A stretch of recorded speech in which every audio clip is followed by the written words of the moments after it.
कर जाऊंगा। हाँ, तो पिछली क्लास में क्या पढ़े थे? ओस्टवोल्ड डाइल्यूशन लॉ, ठीक है।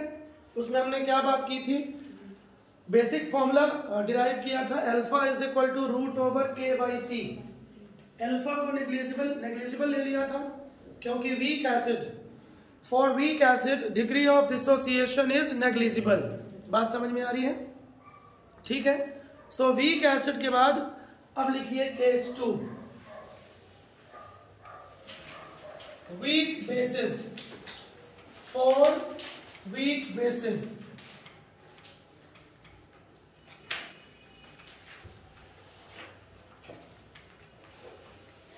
हाँ भाई, हिंदी मीडियम वाले दुर्बल क्षार के लिए डिराइव नहीं करूंगा बेस को। अब किसी एक बेस की बात तो हो ही नहीं है इंडिविजुअल, सो हम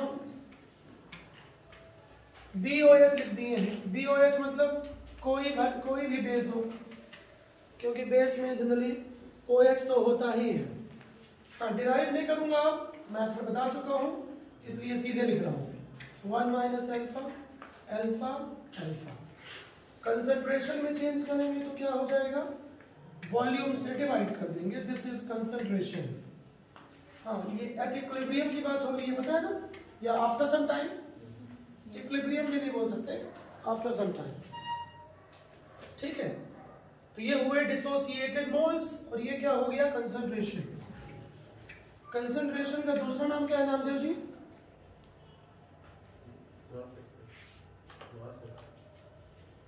एक्टिव मास। पढ़ाने के साथ साथ मैं बीच बीच में रिवाइज मारता रहता हूं, ये मेरी पढ़ाने की टेक्निक ही है।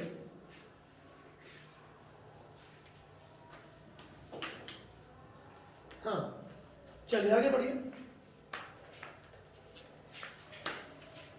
सो ये सब पढ़ा चुका हूं, डेरिवेशन, इस पे टाइम वेस्ट नहीं करूंगा। पिछला वीडियो देखिए, YouTube में 2 वीडियो अपलोड किया हूं ना इस टॉपिक के, देख लीजिएगा। So alpha is equal to आएगा, सॉरी थोड़ा और पहले का बता दूं, डिग्री ऑफ डिसोसिएशन को हम शो करेंगे यहाँ पे KB मतलब डिसोसिएशन कांस्टेंट ऑफ बेस, क्षार,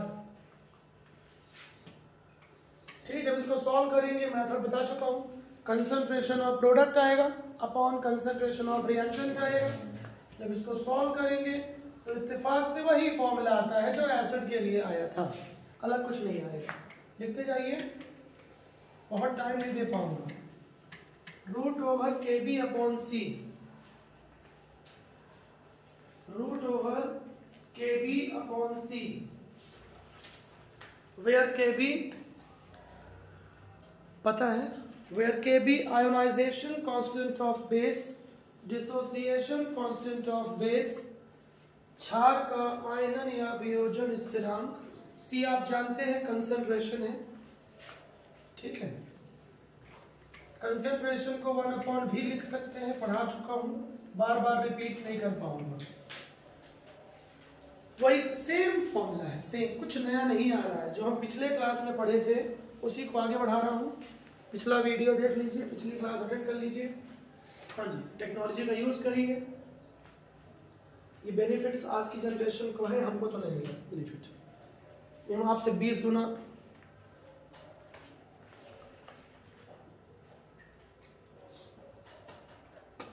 हाँ जी, चलिए। सो यहां से भी क्लियर है, ये फॉर्मूला बहुत बेसिक है। अब इसमें लिखिए पॉइंट 1, तो हो गया, ड्रॉ कर लीजिए इसको।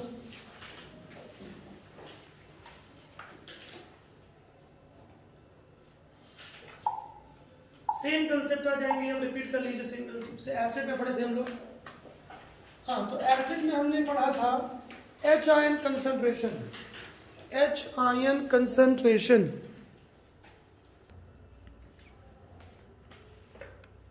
हाँ जी, सेम कंसेप्ट आएगा। बेस में किसकी बात होगी? OH आयन कंसंट्रेशन की।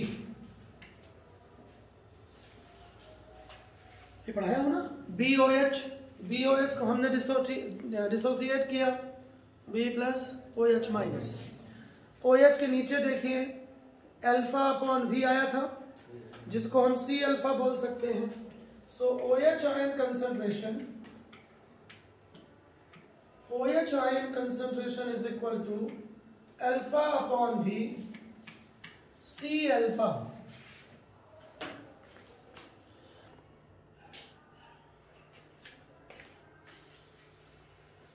हाँ जी, तो OH ion concentration same formula है, क्योंकि पिछला पढ़ लिए हो तो इसको पढ़ने की जरूरत भी नहीं है। C alpha upon V, clear है। अब अल्फा को पुट कर दो तो दूसरा फॉर्मूला बन जाएगा, अल्फा इज इक्वल टू होता है KB बाई C, पुट करो तो OH ion is equal to हो जाएगा KBC आएगा सर, हाँ मुझे याद है। कौन बनेगा करोड़पति, चेक करो, यही आएगा। OH ion is equal to root over KBC, और सिर्फ लिख लो, बाकी वो बेवकूफ होगा जो एसिड और बेस दोनों को याद करेगा।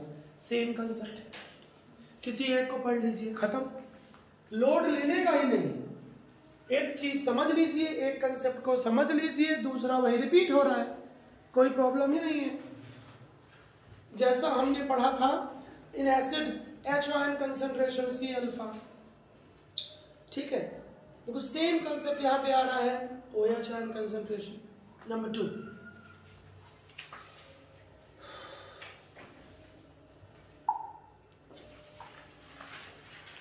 हाँ अब यहाँ पे एक डिफरेंट चीज आएगी, डिफरेंट नहीं है, पहले बेसिक पढ़ लो।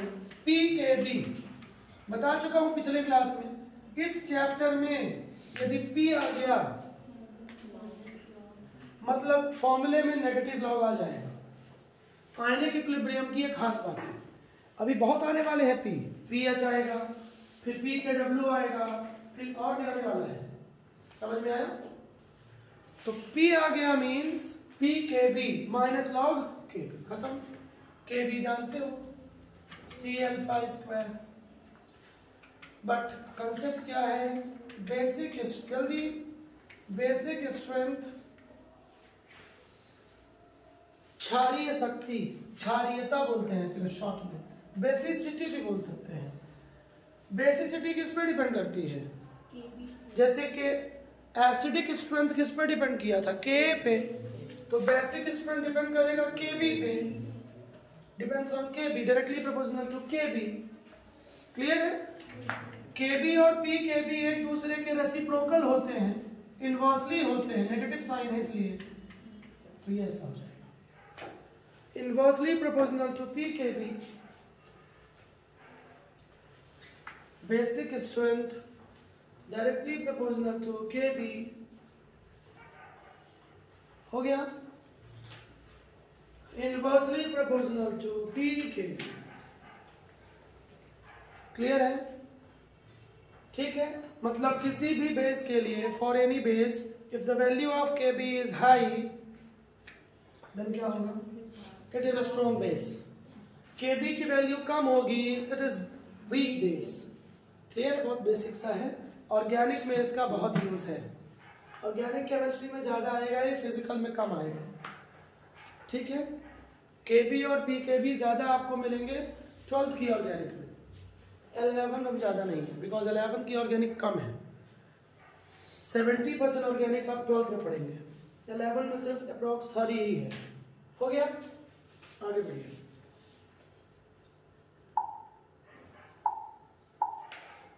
नेक्स्ट पॉइंट,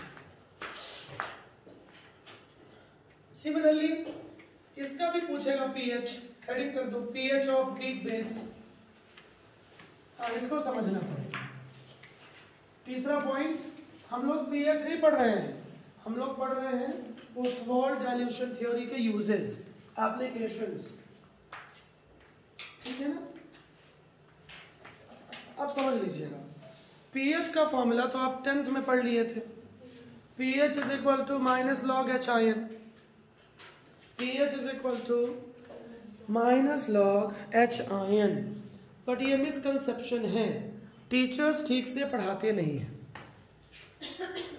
अब या तो उनको भैया पता नहीं है, स्टडी नहीं करते हैं, या चुरकट है। pH का जो फॉर्मूला होता है, pH is equal to negative log H ion, ये यूनिवर्सल नहीं होता है, ये सभी के लिए आप अप्लाई नहीं कर सकते हो, समझ में आया। जैसे बेस की बात हो रही है तो बेस में डायरेक्टली आप पीएच फाइंड नहीं कर सकते, पहले आपको फाइंड करना पड़ेगा पीओएच। अभी ध्यान से सुनिएगा बिकॉज मैंने अभी पीएच नहीं पढ़ाया है, आज ही पढ़ाऊंगा पीएच, इसके बाद तो क्लियर हो जाएगा, समझ में आया। और पीएच बहुत फास्ट पढ़ाऊंगा क्योंकि पीएच इस टॉपिक में बहुत बार आने वाला है, हजारों टाइम्स आएगा। क्लियर है, तो अपने आप क्लियर हो जाता है। तो सबसे पहले कभी भी बेस आ जाए, नॉट ओनली वीक बेस, कोई भी बेस आ जाए, NaOH KOH, समझ में आया, ये स्ट्रॉन्ग बेस है, कोई भी बेस आ जाए सबसे पहले आपको फाइंड करना पड़ेगा POH। लिखिए फॉर बेस, एक बार लिख लीजिए, for base you have to find initially POH। आपको सबसे पहले POH ज्ञात करना पड़ेगा, ये लिख लीजिए बिकॉज ये मिस्टेक करेगा, भूलेगा। फिर pH कैसे निकलेगा बता रहा हूं। So POH is equal to minus log OH। कुछ देर पहले लॉजिक क्या बताया हूं, P आने पे फॉर्मूला क्या बन जाता है, negative log. POH is equal to negative log OH ion. Clear है, नेगेटिव log OH आयन। अभी आप POH निकालिए, pH कैसे निकालेंगे बताऊंगा बाद में। OH आयन, POH आपको फाइंड करना है तो आपको OH आयन निकालना पड़ेगा। और अभी जुम्मा 2 मिनट हुआ है, OH आयन आप निकाल चुके हो। कौन बनेगा करोड़पति, लॉक करते हैं, रूट ओवर KBC। रूट मतलब होता है पावर हाफ, क्योंकि ये जाहिल भी होंगे जिनको ये सब चीजें भी नहीं समझ में आती हैं। स्टडी सेल्फ स्टडी के नाम पे 0 है, जाहिल बने रहोगे, सीखने का प्रयास नहीं करोगे कोई चीज तो कैसे इंप्रूव करोगे। आप गरीब पैदा हुए, आपका कोई दोष नहीं है, आप गरीब मर गए, सिर्फ आपका दोष है। हाँ, क्लियर हो गया, आगे बढ़िए। सो जब इसको पुट करेंगे, पढ़ा चुका हूं सेम, पिछली क्लास में हम लोग क्या पढ़े थे, वीक एसिड, ठीक है। इसको पुट करेंगे, यहां लॉग करेंगे, पावर में हाफ है, लॉग में जब पावर होती है तो सामने मल्टीप्लाई हो जाता है। जब सब कुछ करेंगे, रफ में करिएगा, लॉग सिखा चुका हूं आप लोगों को, तो आएगा 1/2, सेम फॉर्मूला। जिसके पास थोड़ा भी दिमाग है वो सिर्फ एक बार ही पढ़ेगा इसे। एसिड में क्या हुआ था, यहाँ pKa आया था, pKa, बस यहाँ pKb आ गया है। pKb क्यों आया यहाँ पे, एक्चुअली जब लॉग करेंगे तो माइनस log Kb आएगा। क्या आएगा, माइनस log Kb को क्या लिख देंगे हम, pKb, पढ़े ना अभी, माइनस log K pK, समझ में आया। तो कोई बड़ी चीज नहीं है, और बोलोगे तो कर भी दूंगा। पावर का सामने मल्टीप्लाई हो जाएगा, हाफ सामने आ जाएगा, Kb इंटू C, लॉग में इंटू का मतलब होता है plus, log Kb plus log C, समझे। माइनस का अंदर मल्टीप्लाई कर लोगे, बस यही आएगा। यहां पे आएगा माइनस log Kb, कर तो दिया, माइनस log Kb क्या हो जाएगा, pK, हाफ बाहर निकाल लो। क्लियर है, समझ आ गया। लॉग में इंटू, ट्राई, जो चीज नहीं बनती ना उसको रफ में हमेशा ट्राई करके देखना चाहिए खुद से कि हमको बन रहा है कि नहीं। टीचर की या किसी और की बात आप मत मानिए, टीचर ने ये लिखा है, सर बोल रहे हैं कि ये आता है, तो आप खुद ट्राई करिए, और जब आपको आ जाए मतलब आपको बनने लगा कंसेप्ट। ये होता है मेथड। और रटिए मत, हर चीज को सीखने का प्रयास करिए। सो ये फॉर्मूला आ गया, POH का ब्लॉक कर लीजिए, बट हमको pH निकालना है, बता रहा हूँ, तो ब्लॉक करो उसको, क्योंकि आपको याद यही करना है। न्यूमेरिकल्स करने के लिए आपको याद यही करना है, pH आपको याद भी नहीं होगा बेस का, ठीक है। इक्वेशन 1 कर दीजिए, 2 कर दीजिए इसको।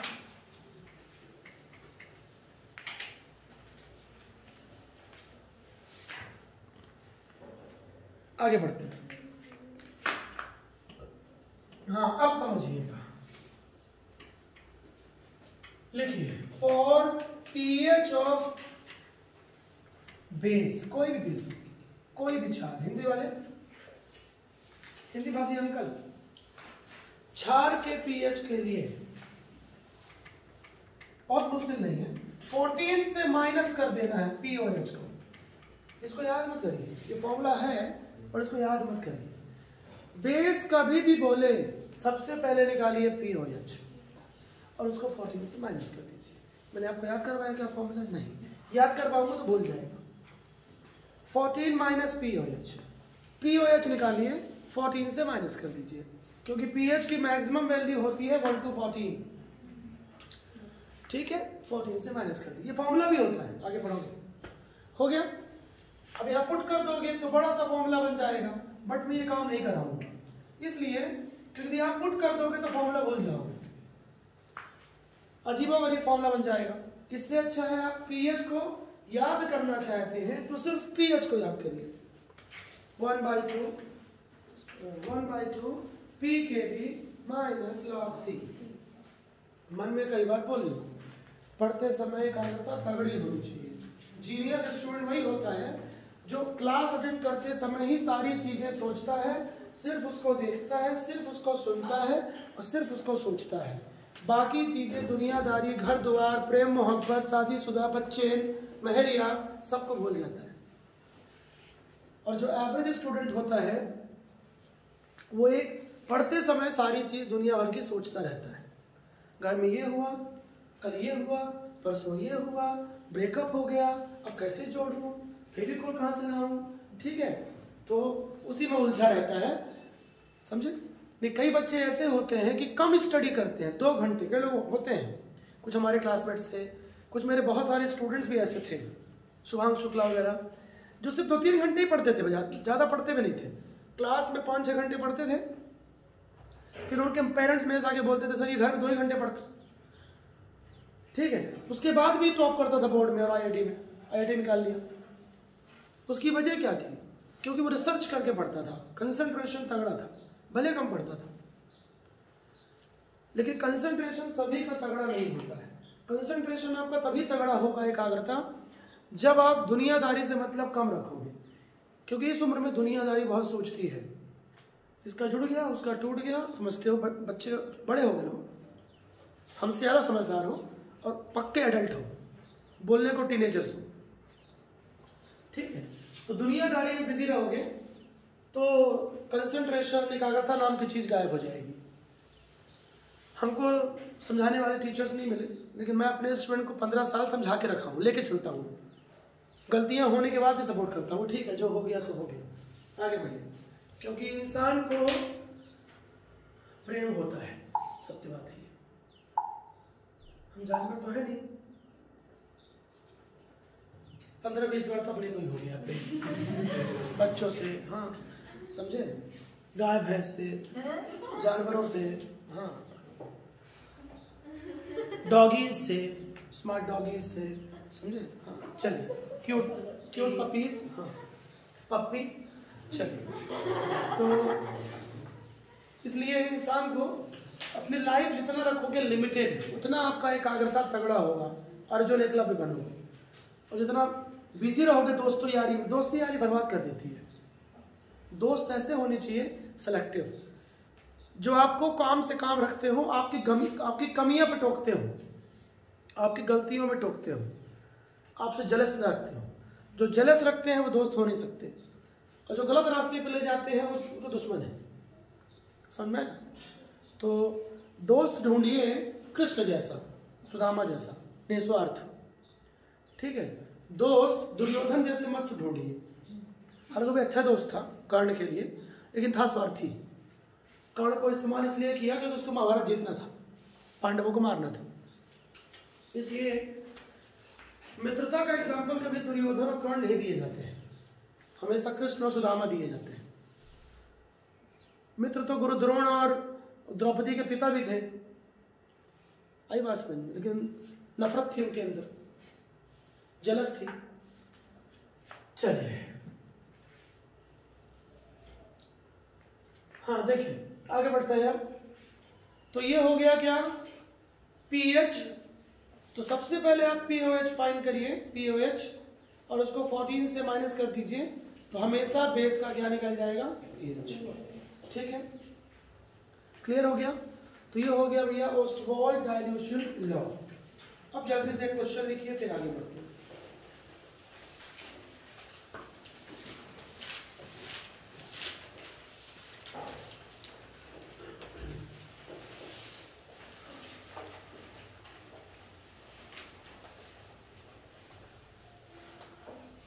हाँ चलिए, बहुत ही इजी क्वेश्चन है, बन जाएगा। Calculate H ion concentration. Calculate H ion concentration of 0.01 N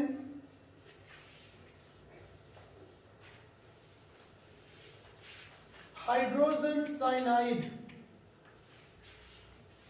Hydrogen cyanide 0.01 N, N का मतलब होता है नॉर्मेलिटी, नॉर्मलता। केमिस्ट्री में कहीं भी N आ जाए तो उसका मतलब क्या होता है, नॉर्मेलिटी, नॉर्मलता। कंसंट्रेशन को शो करती है। पढ़ा चुका हूँ फर्स्ट चैप्टर में मोल कॉन्सेप्ट, यूट्यूब में वीडियो मिल जाएंगे आपको, वहां से बैकअप कर लीजिए। इन चीजों का बेनिफिट उठा लो, अभी कुछ नहीं बिगड़ा है।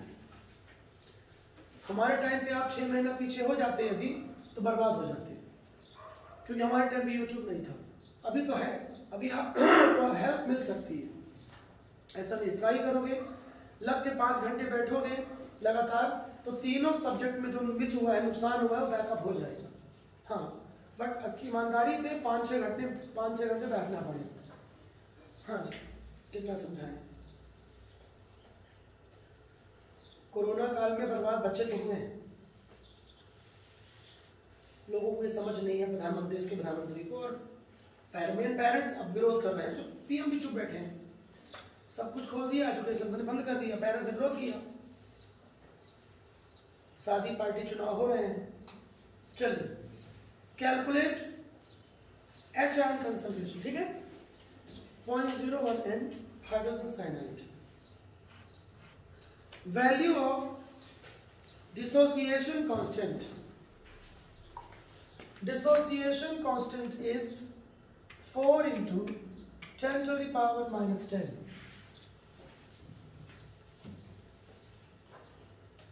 हिंदी वाले, H प्लस आयन की सांद्रता 0.01 N हाइड्रोजन साइनाइड में क्या होगी यदि वियोजन स्थिरांक 4 into 10 to the power minus 10 हो। हाँ, यू हैव 1 minute, जल्दी सॉल्व करिए। हाँ, सॉल्व देखिए, बहुत ही मामूली क्वेश्चन है। H आयन, पहली बात तो आपको ये पता करना पड़ेगा कि हाइड्रोजन साइनाइड क्या है। वीक एसिड है, वीक एसिड। स्ट्रॉन्ग एसिड के नाम सुन लीजिए, डेली आप लोग नाम सुनते हो। सल्फ्यूरिक एसिड, HCl, HI मतलब HX, HX बोल दिया मतलब HF, HCl, HBr, HI सारे आ गए।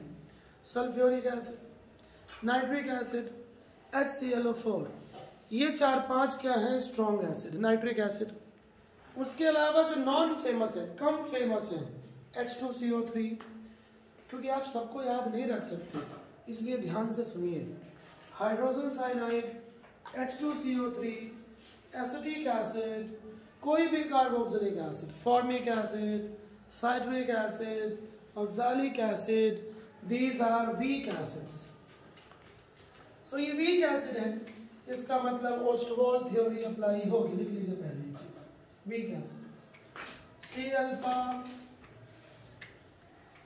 Cash, CAC, KAC। ठीक है, क्वेश्चन में कोई दम नहीं है, कंसंट्रेशन सीधा सीधा दिया हुआ है, यहाँ पुट हो जाएगा, डिसोसिएशन कांस्टेंट गिवन है, खत्म क्वेश्चन। करना ही क्या है, एक लाइन में खत्म है। डिसोसिएशन कांस्टेंट तो दिया हुआ है, तो कर क्या रहे थे आप लोग, ये डिसोसिएशन कांस्टेंट गिवन है।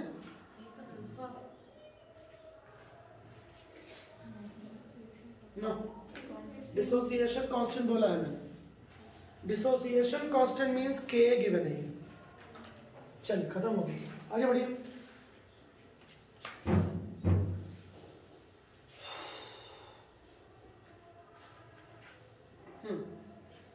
चलिए हो गया। अब एक और पॉइंट नोट कर लीजिए, अगला केस, या स्टार लगा के लिख लीजिए सिलेक्टेड पॉइंट। थ्योरी को समझना और उसका स्मार्टली यूज करना, ये बहुत इंपॉर्टेंट चीज है फिजिक्स केमिस्ट्री दोनों में। थ्योरी पढ़ता हर कोई है, पर कितना फास्ट आप उसको ग्रैस्प करते हो, उसका यूज करते हो, दैट इज मोर इम्पोर्टेंट। हाँ, अब एक क्वेश्चन और आता है, हेडिंग कर दीजिए relative strength. Relative strength, relative strength, आपेक्षिक शक्ति, या तो एसिड की बोलेगा या बेस की बोलेगा, ठीक है। तो पहला पॉइंट लिख लीजिए एसिड स्ट्रेंथ, रिलेटिव डाल लेना वर्ड ना, और रिलेटिव का मतलब क्या होता है, कंपेयर, बता चुका हूं फिजिक्स केमिस्ट्री में। साइंस में रिलेटिव का मतलब सगे संबंधी नहीं है, जब ऐसा बुराई करते हैं। रिलेटिव का मतलब होता है कंपैरिजन। रिलेटिव एसिड स्ट्रेंथ,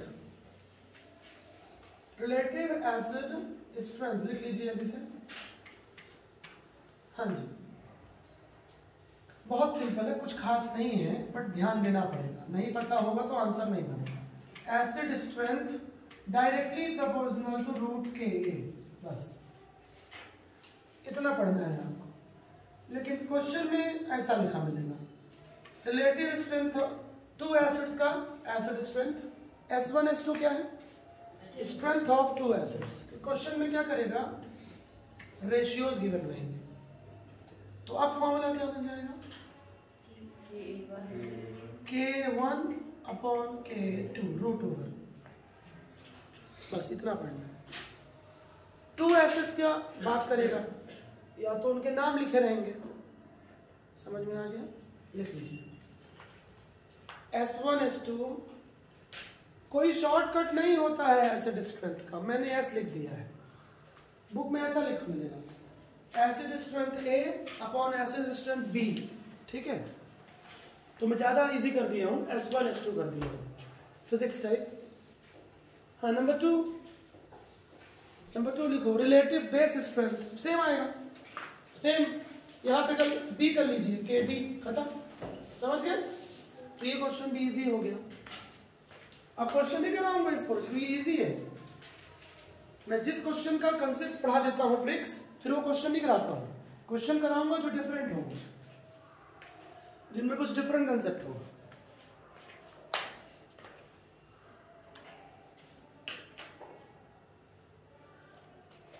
हो गया,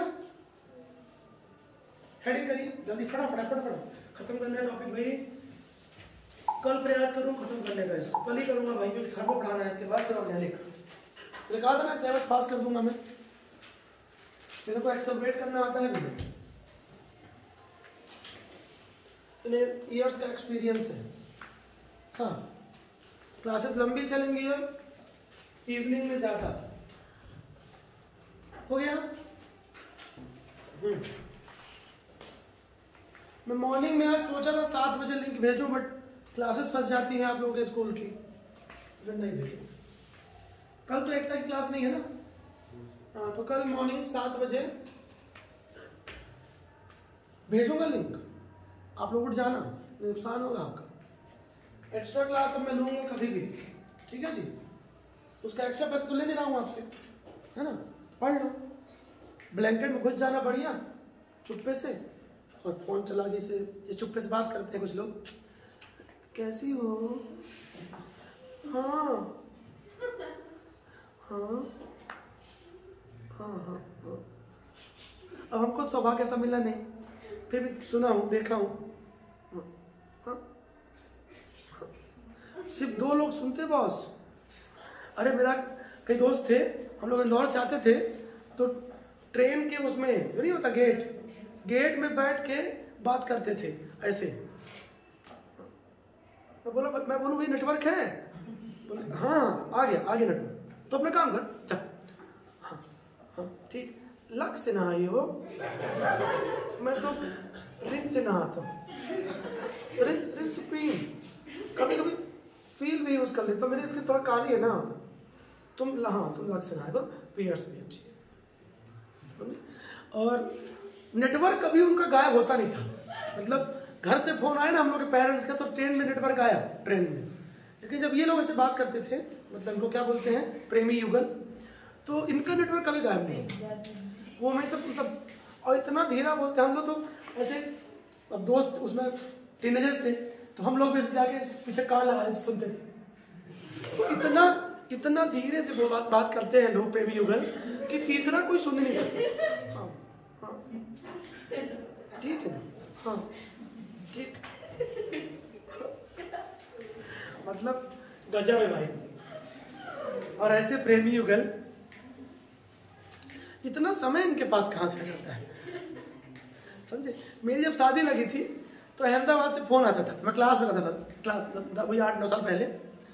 तो रिया मैडम नाराज हो जाती थी, बोले यार ये पगला है, फोन ही रिसीव नहीं करता, अब मैं तुरंत फोन काट दूं। ठीक है, तो मेरे दोस्त बोले कि बेटा अभी शादी तेरी हुई नहीं है, कैंसिल हो जाएगी। मैं कहा क्यों, क्योंकि करता है ना, काट देता है क्लास के चक्कर में। ठीक है, मैं कहा क्यों, ऐसा क्यों। बोले लड़की डाउट करती होगी बस। मैं कहा हाँ यार सही में वैसे ही हुआ। जब बाद में फोन उठाया तो रिया मैंने बोलती है यार तुम रहते कहाँ हो। मैंने 20 बार कॉल किया, तूने फोन उठाया, मेरे भैया फोन लगाए थे, दीदी मेरी बहन मौसी फोन लगाई थी। मैं कहा किसका उठाऊं, मामा का कि मौसी का कि तुम्हारा। बोले खाना पड़ेगा ना, बात करेंगे रिलेटिव्स। अच्छा फिर नहीं समझे, मैंने बात कर लिया। और उसके बाद दिन में 3-4 बार फोन आने लगा। मैं कहा हे भगवान कहाँ है सही में।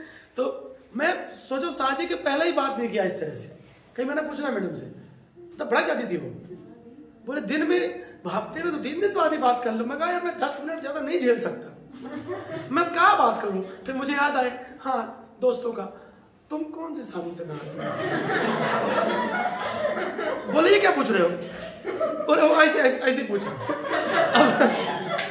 अब उसको कैसे बताऊं कि दोस्त लोग मेरे बात करते थे, तो अब क्या बात करें। ठीक है, फिर एक दिन पूछा मैं दहेज में कुछ दोगे, भड़क गई। बोलती यार तुम कभी साबुन के बारे में बात करते हो, कभी दहेज, इसके बाद मैं कहा करना क्या है। तो रखो यार तुम नहीं, पगला के पता गुस्सा के फोन, रिया मैडम फोन ही काट देती थी कि मेरे को पता ही था करना क्या है बात। फिर अपन टिपिकल रिवाड़ी है, फिर सब घुस जाएंगे तो दिक्कत हो जाएगी। फिर मान लो कुछ करोड़ बोल दिए तो, और उसमें मैं बहुत डिसेंट था बहुत, समझे। तो जब मैं गया था ससुराल पहली बार, तो मेरी सास बोलती है लड़का भाई बहुत बहुत डिसिप्लिन है, बहुत अनुशासित है, बहुत शांत है, बहुत सीधा है। साथ में है, साथ मेरा क्लासमेट भी गया था ये, बोलता तो बाद चलेगा बड़ा वाला ही है नहीं तो मेरा दोस्त बोले कि तू लड़की देखने गया तो तू आँख क्यों नीचे की है। मैं बोलो हाँ यार, तो नहीं सामने देख सामने। मैं कहा अंकल को देख के मेरे को यार शर्म आती है। नहीं सामने 3 मुच्छड़ बैठे हैं, तो बोले भाई तू लड़की नहीं है, तो तन के बैठ। हाँ तो वैसे नहीं तो मैं तो आंटी बोलती है, पहले आंटी बोलता था मम्मी को इसके, फिर शादी हुई ये बोलती है मम्मी बोलना है। मैं कहा माँ पूरी एक ही है, मम्मी कैसे बोलूं। बोलती बड़ा गंवार आदमी है यार।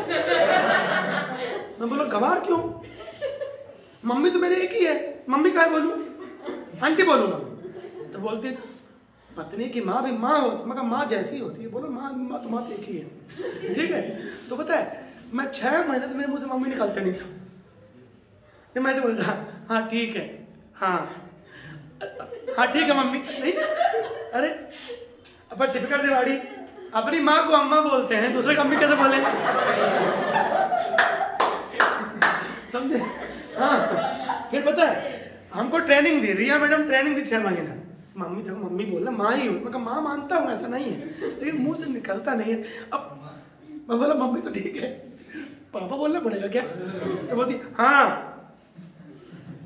मैं बोला दो पापा। दिमाग में मेरे आए, मतलब गजब है यार, शादी भी आजकल इंडियन कल्चर में कैसे हो रही है। हमारे पापा लोग सास और ससुर बोलते थे, नहीं समझे? ये मेरे को पापा और मम्मी बुलवा रही है, नहीं समझे? दो ही पापा, तो बड़ा बच्चा है। तो आजकल मॉडर्न कल्चर, आजकल पता प्री वेडिंग शूटिंग शुरू हुआ है। प्री वेडिंग शूट्स कोई डालता है ना वीडियो, बड़ा मैं गंभीर होकर देखता हूँ। अरे पूरा फिल्म चलती है, मतलब भारतीय संस्कृति की धज्जी उड़ी पड़ी है। तो मैं एक बार रिया से बोला, मैं कहा तुम लोग प्री वेडिंग शूटिंग नहीं करवाए थे? बोले उस समय नहीं था कल्चर। मैं कहा अच्छा, करवा लेते थोड़ा सा अच्छा था, मतलब नहीं। चलो देखो, हेडिंग करो, ionisation constant of water. Ionisation constant of water.